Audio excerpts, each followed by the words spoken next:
कक्षा 10 सामाजिक विज्ञान इकाई 3 अध्याय 1 सत्ता की साझेदारी। बच्चों,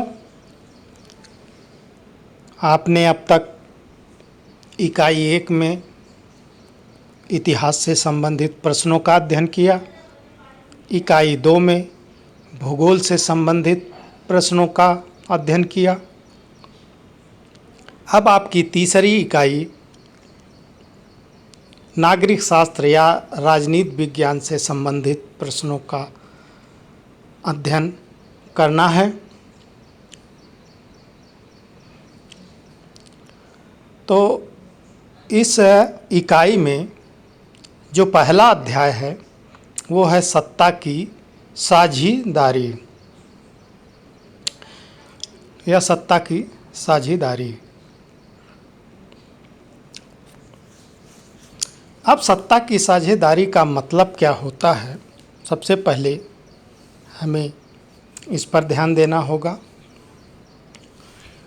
तो सत्ता के साझेदारी का मतलब होता है कि देश में जितने भी जातीय या सामाजिक समूह हैं, सत्ता में सबकी भागीदारी होनी चाहिए।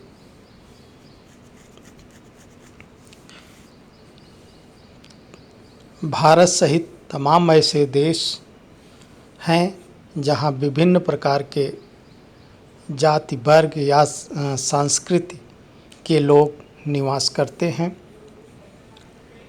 और उनके बीच तनाव बना रहता है सत्ता के साझेदारी को लेकर के।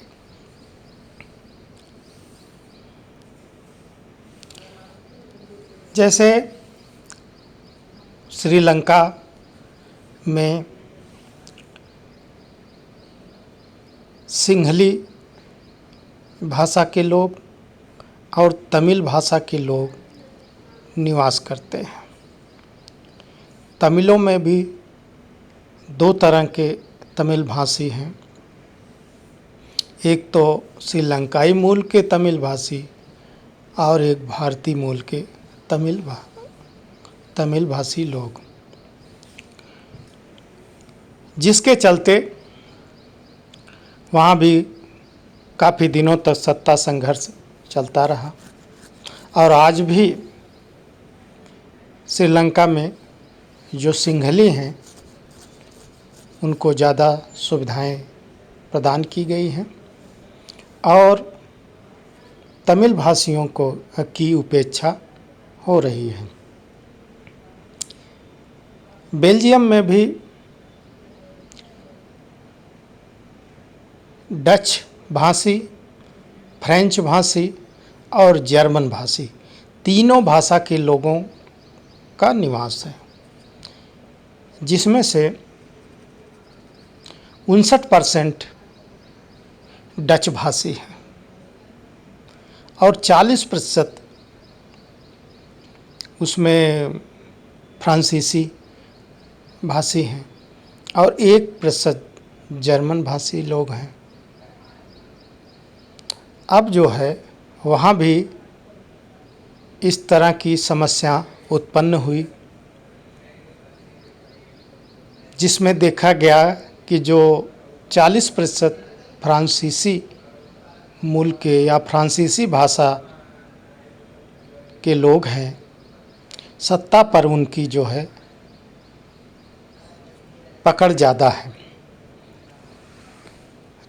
तो जिससे वहाँ भी संघर्ष होते रहे और ये व्यवस्था बनी कि सामुदायिक सरकार की व्यवस्था की गई। हर समुदाय, जैसे फ्रांसीसी भाषा बोलने वाले और डच भाषा बोलने वाले, ये दोनों संस्कृतियों के सत्ता में प्रतिनिधियों की संख्या बराबर निश्चित कर दी गई। तो इस तरह बेल्जियम में सामुदायिक सरकारें चलने लगी। तो यूँ कहिए कि सत्ता की साझेदारी का मतलब है कि सत्ता को सुचारू रूप से चलाने के लिए उस देश के समस्त संस्कृति विशेष या समुदाय विशेष के लोगों की सत्ता में हिस्सेदारी होनी चाहिए और करनी चाहिए, ताकि जो आंतरिक कलह या गृह युद्ध जैसी स्थिति है उससे बचा जा सके। भारत में भी विधानसभा और लोकसभा में अनुसूचित जाति अनुसूचित जनजाति के सीटों को आरक्षित करके एक तरह से सत्ता के साझेदारी के फार्मूले को अपनाया गया है। तो इस तरह आप समझ गए होंगे कि सत्ता की साझेदारी क्या होती है। अब इस पर आधारित प्रश्नों या इस पर जो पॉइंट बनते हैं, अब हम उसका अध्ययन कर लेते हैं। तो आइए चलिए इस पर जो प्रश्न बनते हैं उसका अध्ययन कर लिया जाए।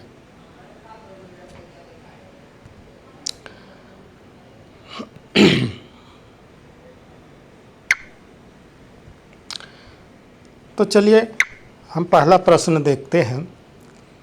साझी संस्कृति पर आधारित सामाजिक विभाजन क्या कहते हैं?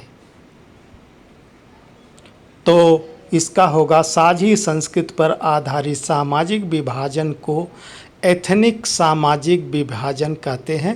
ये शब्द याद रखिएगा। एथनिक शब्द कहाँ होता है? सामाजिक सांस्कृतिक विभाजन को कहते हैं। श्रीलंका किस सन में एक स्वतंत्र राष्ट्र बना? 1948। श्रीलंका में किस समुदाय का बहुसंख्यकवाद स्थापित है? यानी किस समुदाय के लोग ज़्यादा हैं? तो सिंहली समुदाय के लोग ज़्यादा हैं। श्रीलंका में किन दो समुदाय के मध्य संघर्ष जारी रहता है? तो सिंहली और तमिल समुदाय के बीच। श्रीलंका में तमिल समस्या के कोई दो कारण बताइए। तो दो कारण में है, नंबर 1 सरकारी नौकरियों में सिंहलियों को प्राथमिकता देना, नंबर 2 तमिलों की भाषा, संस्कृति व अधिकारों के प्रति सिंहलियों की राजनैतिक पार्टियों द्वारा अनदेखी करना। बेल्जियम की राजधानी क्या है? तो ब्रुसेल्स है। सत्ता की साझेदारी का नैतिक तर्क क्या है? सत्ता की साझेदारी का नैतिक तर्क है कि यह लोकतंत्र की आत्मा है। बेल्जियम में किस भाषी लोग रहते हैं? तो बेल्जियम में 59% फ्रेंच और 40% डच और 1% जर्मन भाषा के लोग रहते हैं। बेल्जियम कहाँ स्थित है? तो बेल्जियम की स्थिति मैप में देखिएगा।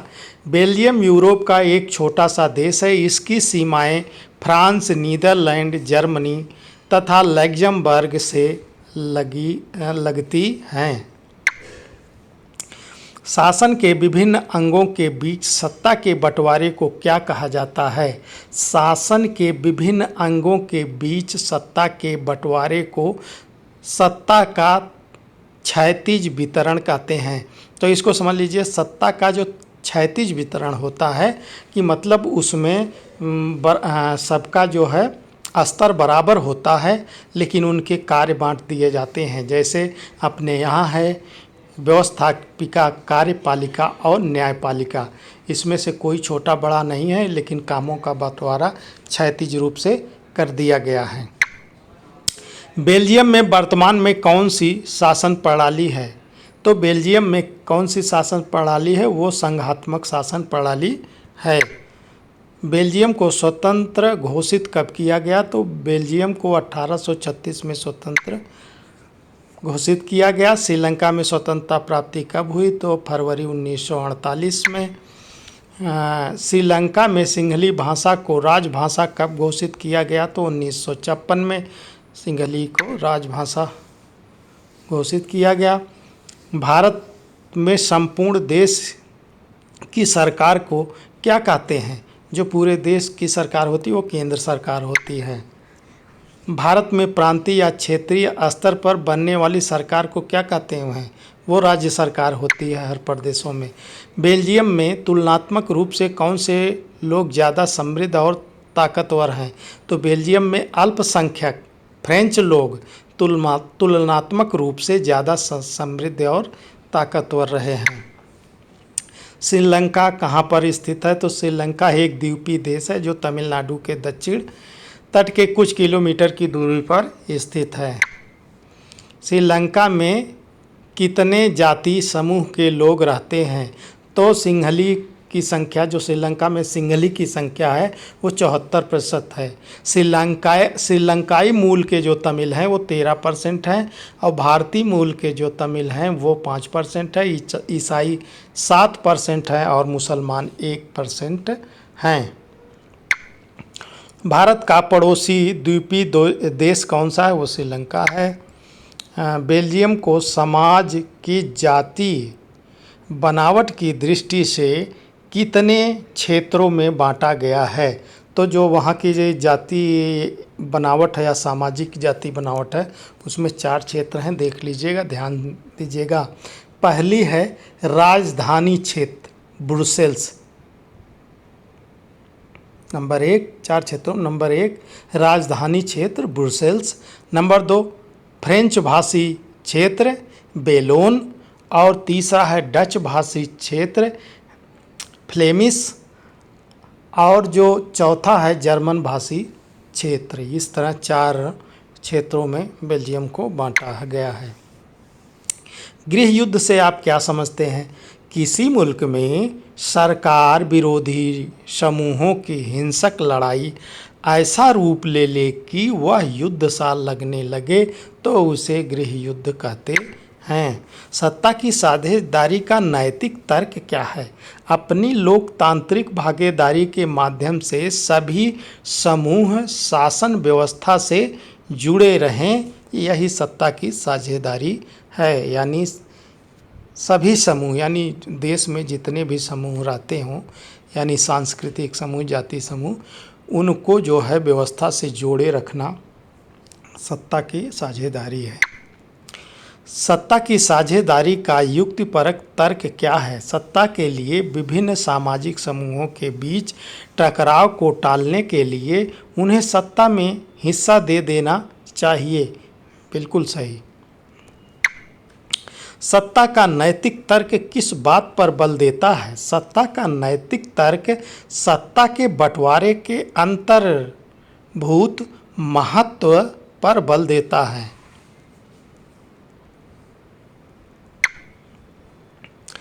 युक्तिपरक तर्क किस बात को महत्व देता है? युक्तिपरक तर्क लाभकारी परिणामों पर जोर देता है। सामुदायिक सरकार से क्या तात्पर्य है? सामुदायिक सरकार कई भाषाई समूहों के लोगों द्वारा चुनी गई सरकार है जो बिना किसी समूह के अधिक या कम महत्व दिए कार्य करती है। कहने का मतलब वहाँ रहने वाले सभी भाषाई समुदाय को बराबर महत्व देना, यह सामुदायिक सरकार का गुण है। सत्ता की साझेदारी का क्या अर्थ है? सत्ता की साझेदारी अलग अलग समूहों में सत्ता के बंटवारे की प्रक्रिया है ताकि व्यवस्था सुचारू रूप से चल सके। सरकार के अंग कौन कौन से हैं? सरकार के 3 अंग हैं, विधायिका, कार्यपालिका और न्यायपालिका। सत्ता के ऊर्ध्वाधर वितरण से क्या आशय है? देखिए, आपने उधर क्षैतिज वितरण देखा कि जिसमें जो है उसका जो है एक स्तर, सेम स्तर के का जो है सेम स्तर का विभिन्न कार्यों के लिए बांट देना, ये एक तरह से क्षैतिज वितरण होता है। लेकिन जो ऊर्ध्वाधर वितरण होता है उसमें ये होता है कि जो टॉप स्तर के लोग हैं ऊपर, फिर उसके नीचे स्तर से नीचे, उसके नीचे नीचे।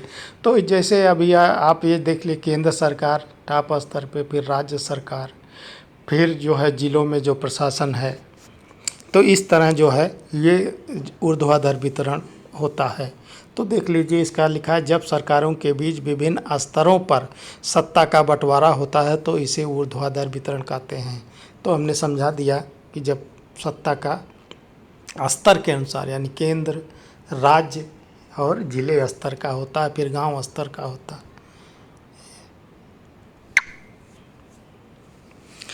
नियंत्रण और संतुलन की व्यवस्था से क्या समझते हैं?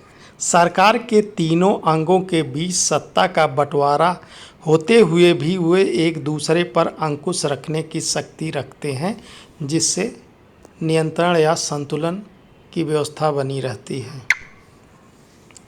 उन दो एशियाई देशों के नाम बताइए जिनमें दो भाषाई और जाति समूह में संघर्ष था।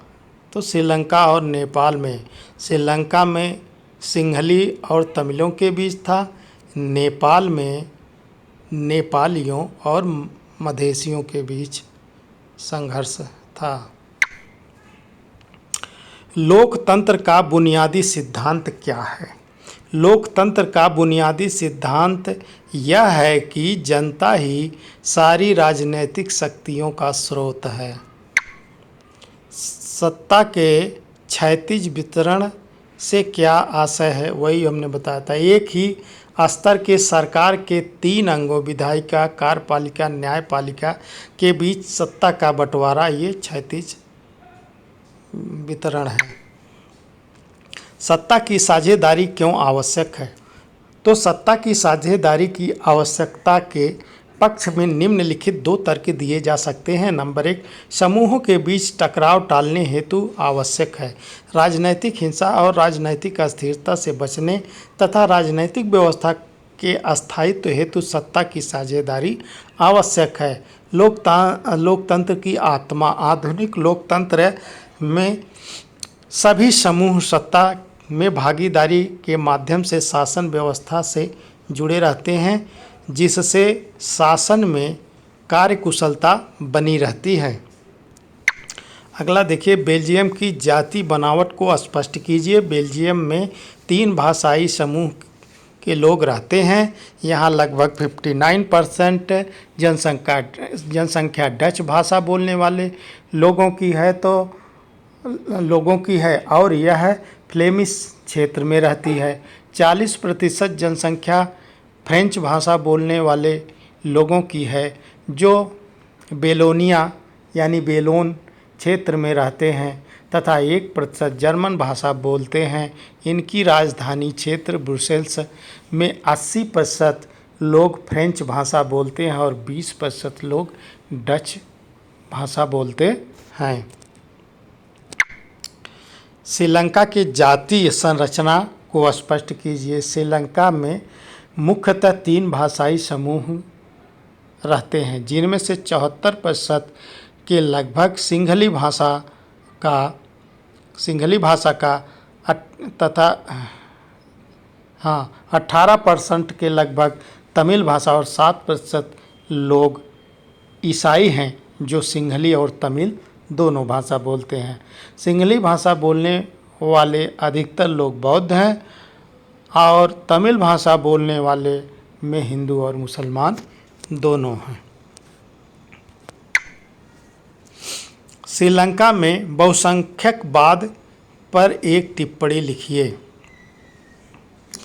श्रीलंका के बहुसंख्यक सिंहली समुदाय ने सरकार में प्रभुत्व कायम करने की दृष्टि से 1956 में एक कानून पारित किया, जिसके अनुसार नंबर 1, सिंहली भाषा को राजभाषा घोषित कर दिया।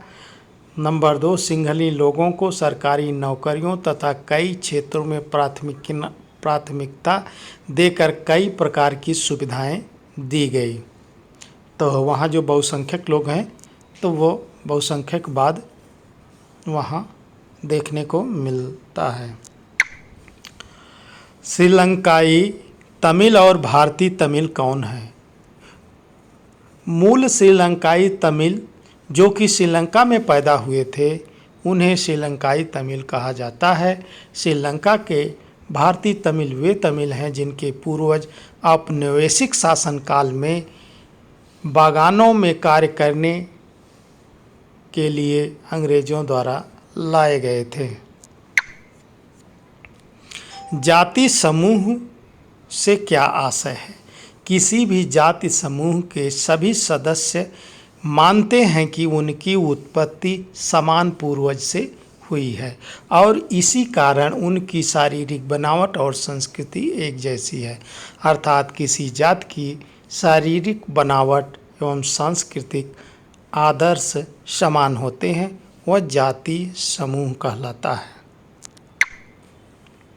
शासन के विभिन्न अंगों के बीच किस प्रकार सत्ता का बंटवारा होता है?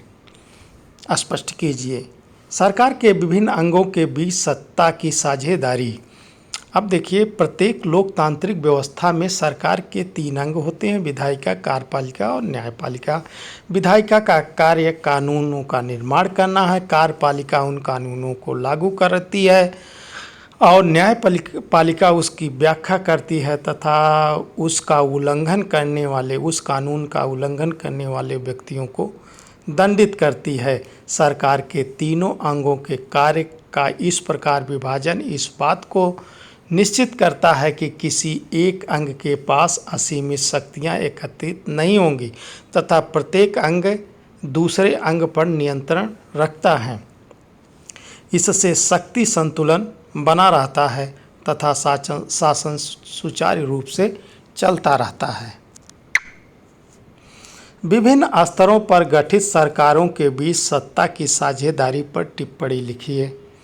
अब देखिए, विभिन्न स्तरों पर गठित सरकारों के बीच सत्ता की जो साझेदारी है उस पर टिप्पणी लिखना है। शासन की सत्ता का विभाजन जब केंद्र सरकार और प्रांतीय सरकार के बीच किया जाता है तो इसे विभिन्न स्तरों के बीच सत्ता की साझेदारी कहा जाता है। सत्ता के ऐसे विभाजन को सत्ता का ऊर्ध्वाधर वितरण कहा जाता है। दोनों प्रकार की सरकारों को सत्ता का बंटवारा संविधान द्वारा किया जाता है। अगला है, विभिन्न सामाजिक समूहों के बीच सत्ता के बंटवारे के कोई 2 उदाहरण दीजिए। सत्ता का बंटवारा विभिन्न सामाजिक समूहों, भाषाई और धार्मिक समूहों के बीच हो सकता है। उदाहरण के लिए बेल्जियम में सामुदायिक सरकार। उदाहरण के लिए नंबर 1, बेल्जियम में सामुदायिक सरकार। इसमें केंद्र सरकार में दोनों प्रमुख भाषाई समुदाय को सत्ता में बराबर की भागीदारी दी गई है और विशेष कानून निर्माण के लिए दोनों भाषाई समुदायों के सांसदों के बहुमत को अनिवार्य किया गया है। दूसरा उदाहरण देख लीजिए, भारत में आरक्षण की व्यवस्था। भारत आदि कुछ देशों में संविधान व कानून में इस बात का प्रावधान किया गया है कि सामाजिक रूप से कमज़ोर समुदाय और महिलाओं को विधायिका और प्रशासन में हिस्सेदारी दी जाए। भारत में यह आरक्षण की व्यवस्था द्वारा संभव किया गया है ताकि ये समुदाय स्वयं को शासन से अलग न समझने लगें। अब देखिए अगला, लोकतंत्र को परिभाषित कीजिए। लोकतंत्र की सत्ता की साझेदारी। लोकतंत्र में सत्ता की साझेदारी क्यों आवश्यक है? तो देखिए, लोकतंत्र की परिभाषा अब्राहम लिंकन के शब्दों में अगर देखा जाए तो उन्होंने कहा था कि लोकतंत्र वह शासन है जिसमें जनता का शासन हो, जनता के लिए हो और जनता के द्वारा हो। इस प्रकार शासन के प्रकार के रूप में लोकतंत्र उस शासन प्रणाली को कहते हैं जिनमें जनता अपने प्रतिनिधियों के द्वारा शासन करती है। लोकतंत्र में लोकतंत्र में सत्ता की साझेदारी निम्न कारणों से आवश्यक है। कारण देखिए, पहला कारण है समानता की पोषक शासन प्रणाली। लोकतंत्र में सभी नागरिकों को समान समझा जाता है तथा सभी के साथ समान व्यवहार किया जाता है। इसलिए सभी समूहों को सत्ता में साझेदारी या साझेदार बनाया जाता है। नंबर 2, सभी के हितों की सुरक्षा। लोकतंत्र शासन में किसी वर्ग विशेष के हितों का ध्यान न रखकर सभी नागरिकों के हितों की सुरक्षा की जाती है। इसलिए सभी समूहों की सत्ता में साझेदारी आवश्यक है। नंबर 3, व्यक्तिगत स्वतंत्रता की सुरक्षा। लोकतंत्र शासन प्रणाली में सभी नागरिकों को व्यक्तिगत स्वतंत्रता की सुरक्षा प्रदान की गई है। इसलिए सभी वर्गों के शासन के कार्यों में भाग लेने के समान अवसर प्रदान किए जाते हैं। मतलब सुरक्षा दी गई, इसलिए सभी वर्गों को शासन के कार्यों में भाग लेने के समान अवसर प्रदान किए गए हैं।